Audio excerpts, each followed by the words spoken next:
जय श्री कृष्ण। आज के इस वीडियो में आप सभी सुनेंगे माघ शुक्ल पक्ष जया एकादशी व्रत की पौराणिक कथा। तो आइए सुनते हैं।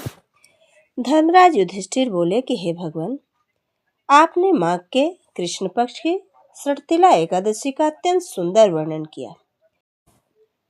आप स्वदेश, अंडज, उद्भिज और जरायु चारों प्रकार के जीवों के उत्पन्न, पालन तथा नाश करने वाले हैं। अब आप कृपा करके माघ शुक्ल एकादशी का वर्णन कीजिए। इसका क्या नाम है, इसके व्रत की क्या विधि है और इसमें कौन से देवता का पूजन किया जाता है।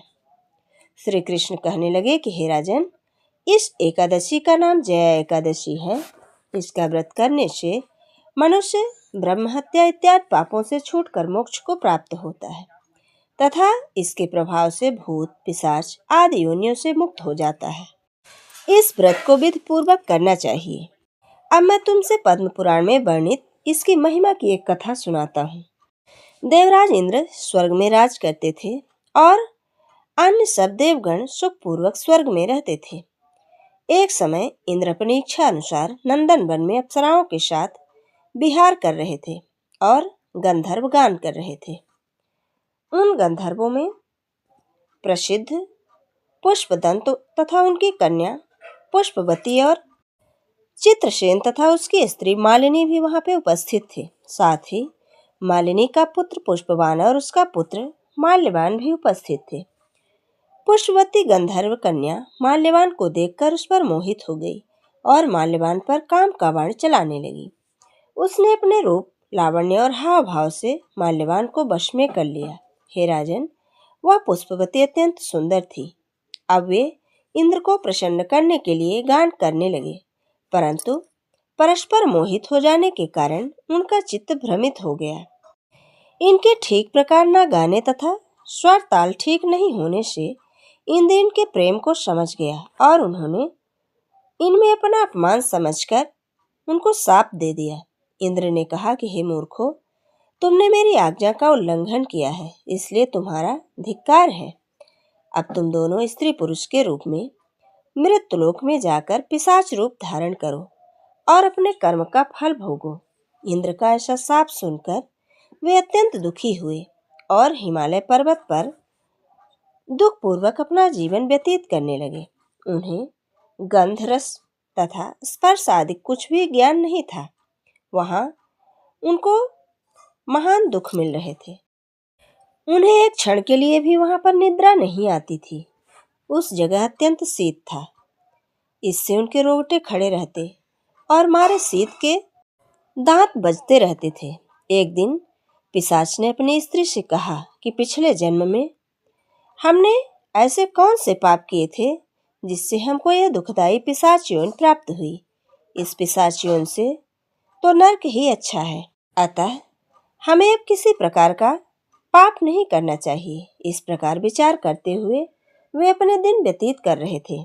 दैव योग से तभी माघ मास में शुक्ल पक्ष की जया नाम की एकादशी आई। उस दिन उन्होंने भी भोजन नहीं किया और न कोई पाप कर्म किया, केवल फल फूल खाकर ही दिन व्यतीत किया और सायंकाल के समय महान दुख से पीपल के वृक्ष के नीचे बैठ गए। उस समय सूर्य भगवान अस्त हो रहे थे। उस रात को अत्यंत ठंड थी, इस कारण वे दोनों शीत के मारे अति दुखित होकर मृतक के समान आपस में चिपटे हुए पड़े थे। रात्रि को उनको निद्रा भी नहीं आई। हे राजन, जया एकादशी के उपवास और रात्रि के जागरण से दूसरे दिन प्रभात होते ही उनकी पिशाच योनि छूट गई।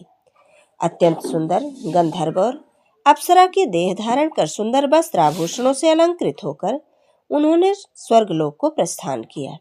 उस समय आकाश में देवता उनकी स्तुति करते हुए पुष्प वर्षा करने लगे।